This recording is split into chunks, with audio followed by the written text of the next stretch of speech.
BeWin Sport FM 94,6 ραδιόφωνο με στυλ αθλητικό.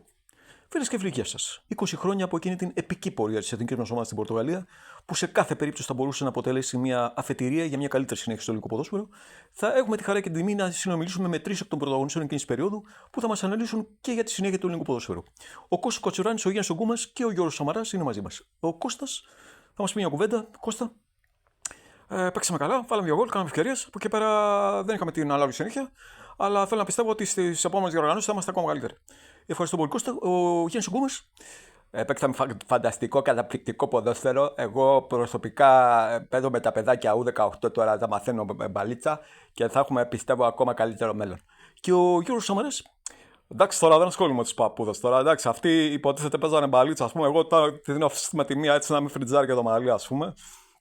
Είναι η χέτη και τα λοιπά, ανεμίζει και εντάξει, καλά είμαστε. Πιστεύω θα πάμε καλά.